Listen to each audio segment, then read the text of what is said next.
भले ही आपको टेम्पररी समाधान मिल जाए, लेकिन जहां ऊर्जा का खेल चलता है, जहां वाइब्रेशन का खेल चलता है, जहां साइंस यदि कर्म का पकड़ोगे और कर्म का साइंस के लिए कोई कानून नहीं है, वहां तक कर्म के कानून के सामने तुम्हारे राजा के, तुम्हारे गवर्नमेंट के बनाए हुए कानून वहां नहीं चलते हैं। जो कर्म के कानून के अनुसार तुम्हारे व्यवहार के कानून बनते हैं वो तो चल जाएंगे, लेकिन कर्म कानून को दत्ता बताते हुए जो कानून बनते हैं, उसे कर्म का जो अखिल पूरे संपूर्ण जगत का नियम है, उसको तुम चैलेंज नहीं दे सकते।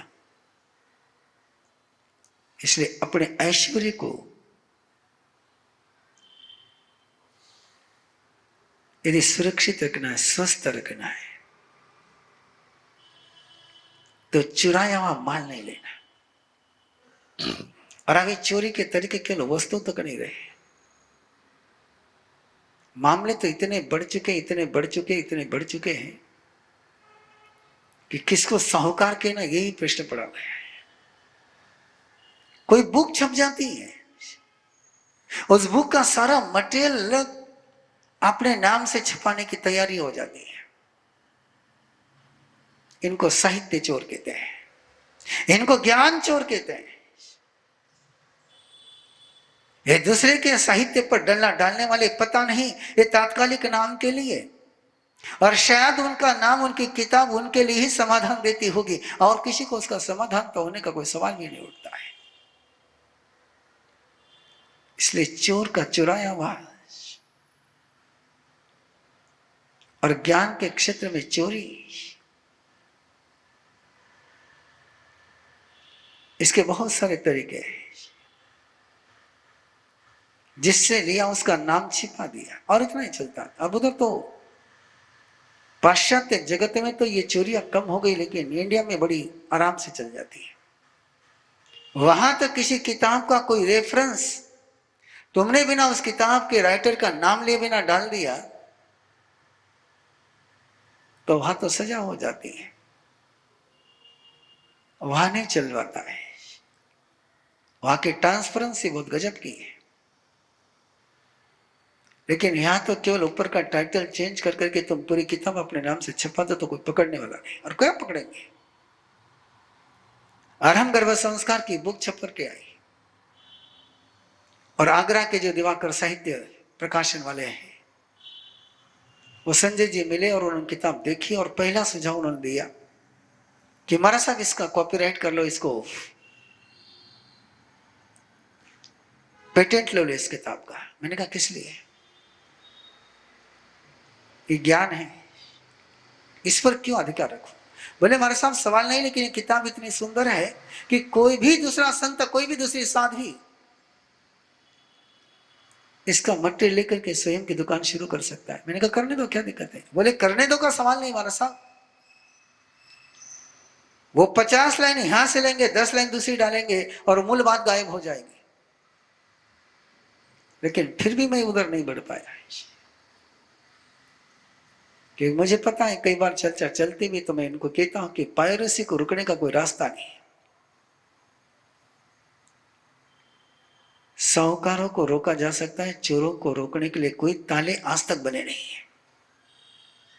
आचार्य भगवान से आनंद ऋषि महाराज साहब फरमाते थे कि जितने ताले लगे हैं वो सज्जनों के लिए लगे, वो साहूकारों के लिए ताले हैं। चोर के लिए तो कौन सा ताला है? चोर तो कोई भी ताला खोल सकता है, ये तो साहूकारों की सुरक्षा है, चोरों को कोई रोक नहीं सकता है। लेकिन उनको पता नहीं कि परिणाम क्या आएंगे। उत्तराध्ययन सूत्र में तो परमात्मा फरमाते हैं आयानम नरयम निसई, एक कण मात्र भी बिना दिए, बिना आज्ञा के, बिना स्वीकृति के कोई लेता है, सामने वाले से चोर करके लेता है, तो परमात्मा कहता वो नरक में जाता है। इसलिए तो साधु जीवन को इतना मजबूत बनाया गया। अब मर्यादाएं दी गई, निभानी नहीं निभानी हो तो चलने वाले का विषय है कि तिनका भी कहीं से लेना है तो आज्ञा लेकर के लेना है, बिना दिए लेना नहीं है। और जो बिना दिए लेता है उसको हमारे चोर कहते हैं। तो चोर की चुराई वस्तु लेना, और निश्चित रूप से जो चोर चुरा करके देगा वो सस्ता ही देगा, उसको तो मुफ्त में मिला है, उसको तो जो मिल जाए वो बहुत है। जिसने बनाया उसको पता है कि उसके पीछे क्या मेहनत लगती है। बड़ा डेंजर है। मैं इस बार बोलूं ना बोलूं, इसलिए मैं श्रावक श्राविकाओं को सिखा करके खुश होता हूं कि जितनी ईमानदारी उनमें नजर आती है उतनी दूसरे वर्ग में नजर नहीं आती है। श्रावक श्राविकाएं तो कम से कम इतना ध्यान रखती है कि जिनसे सीखा है उनके प्रति अहोभाव, श्रद्धा भाव, आदर भाव रख करके बात को आगे बढ़ाती है। मैं नाम नहीं लूंगा, लेकिन एक संत थे चेन्नई चतुर्मास में 7 में थे, 7 में नहीं, एक सिटी में चतुर्मास था, और पुरुषाकार पराक्रम की हमारी ध्यान साधना हम सिखाते हैं, ओपनली सिखाते हैं। वो भी आकर के बैठते थे, मैंने कभी रोका नहीं, मन में कोई बात थी नहीं। और वहां बेंगलोर का चंद्र का चतुर्मास पूरा कर करके हम महाराष्ट्र में और बंबई गए, तो वहां के अहिंसा भवन में वो पुरुषाकार के कार्ड उनके नाम से नजर आ गए। मैंने कहा कमाल हो गई भैया, अब ये क्या कर रहे हैं। और इसलिए लगता है कि तीसरे व्रत का पालन करना है।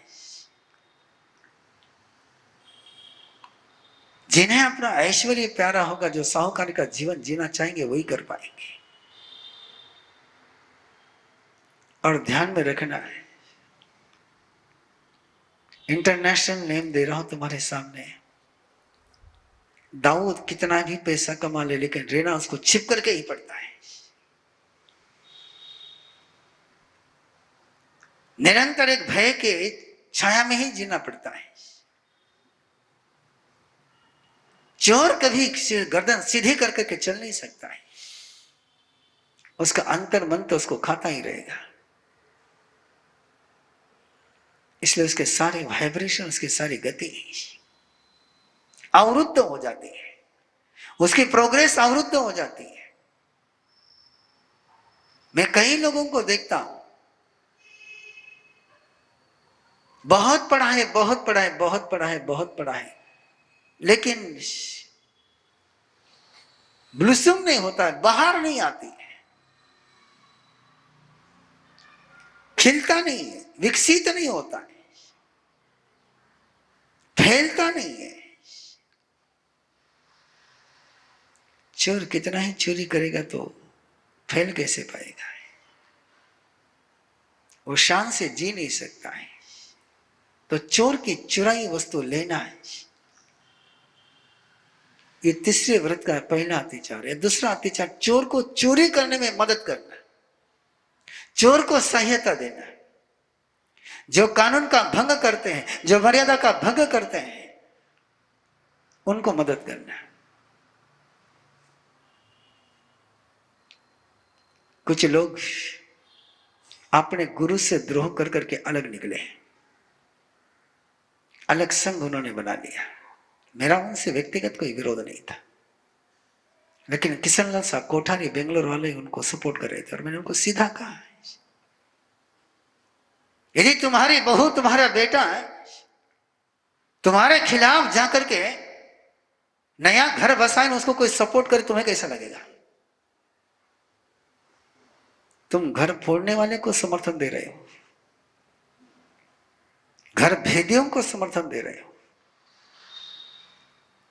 ये सपोर्ट किसको कर रहे तुम? मेरा किसी व्यक्ति से कोई भी वैर नहीं है, लेकिन जो गलत है वो तो गलत ही कही नहीं। मिच्छते एवं महंसु, गौशालक के प्रति भगवान महावीर के मन में कोई नफरत की भावना नहीं, लेकिन गलत है तो गलत ही है। और ये सहायता देना है, चोर करने वाले को, चोरी करने वाले को मदद करना है, ये चोर को सहायता देना।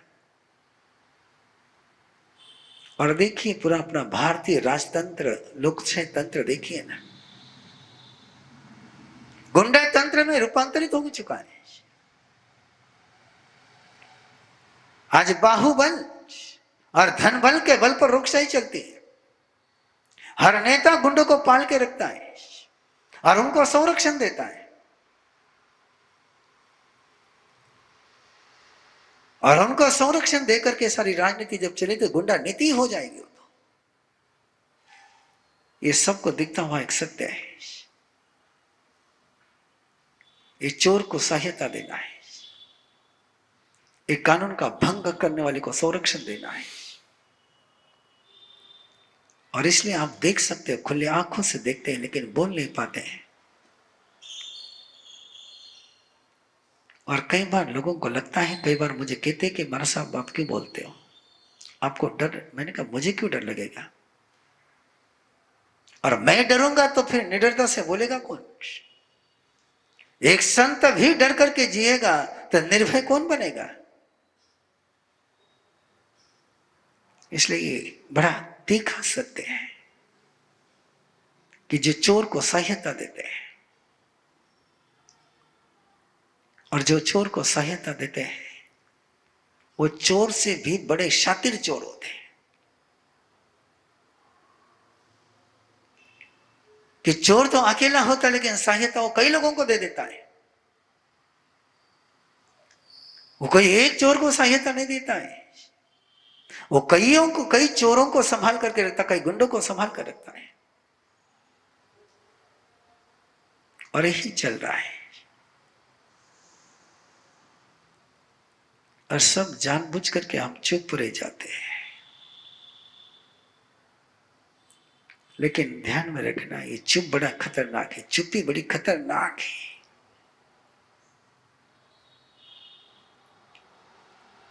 यदि दुर्योधन के गलत कामों को, दुशासन के गलत कामों को द्रोणाचार्य का सहयोग नहीं होता है, भीष्म पितामह का मौन संरक्षण नहीं होता है, तो दुर्योधन और दुशासन की हिम्मत कैसे आगे बढ़ पाती है? ये हिम्मत इसलिए आगे बढ़ पाई कि भीष्म पितामह जैसे व्यक्ति, द्रोणाचार्य जैसे व्यक्ति, कृपाचार्य जैसे व्यक्ति कोई सक्रिय समर्थन दे रहा था, कोई मौन समर्थन दे रहा था। और मेरा कटाक्ष है दुर्योधन से ज्यादा, ये उसको मुक्त समर्थन करने वाले। आप आराम से सोच सकते हो, यदि भीष्म पितामह का मौन न होता तो दुर्योधन क्या कर सकता था? ये संरक्षण। एक जिक्र और कर दो आपके सामने, जो आपका बहुत बार सुना हुआ है, हर साल सुनते हैं आप उसको। अंतगढ़ सूत्र का वो पन्ना अर्जुन मालिका, वो ललित गोष्ठी, वो 6 लोगों की माफिया गैंग, जिनको राज्य सरकार की ओर से जम की चम, जो करोगे तुम्हें कोई सजा नहीं है, उनको अभय दिया गया था। और वो अभय का परिणाम क्या आया सामने? ये अपराधियों को जब अभयदान मिलता है तो कितने निरपराधी लोग अपराधी बन जाते हैं।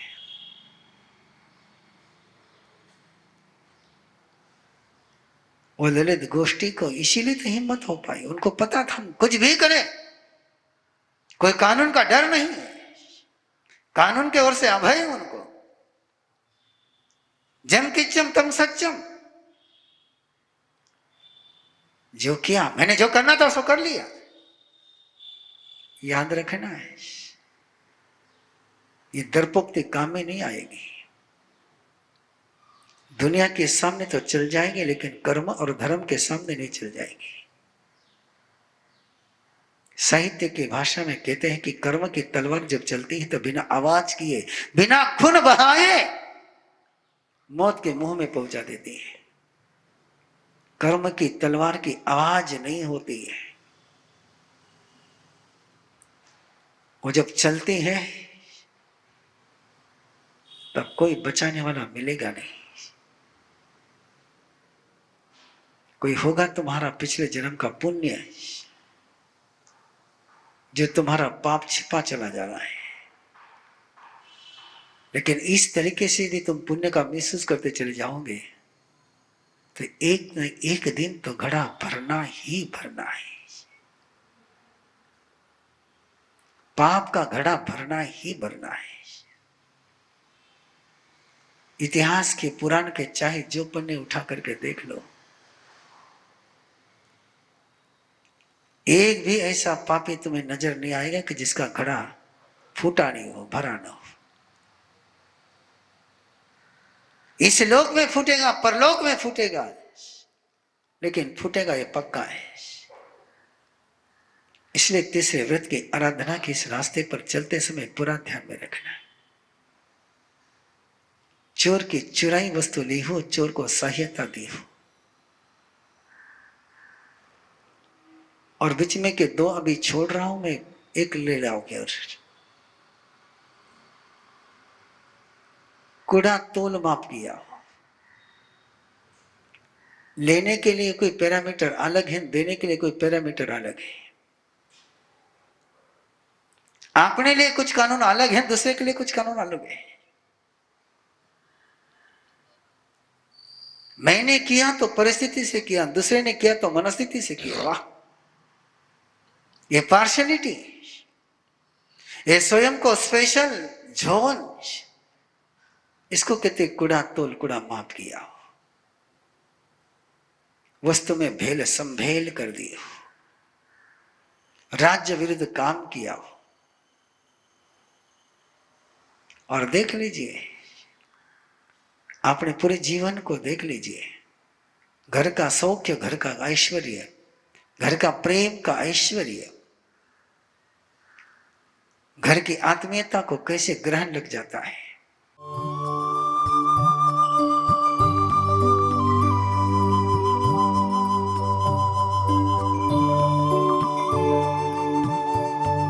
इस कार्यक्रम के पुण्यार्जक हैं श्री दीपचंद जी, श्री सुनील जी, श्री सुजीत जी, श्री सूरज जी पारक, पूना दाल एंड बेसन मिल्स, पुणे।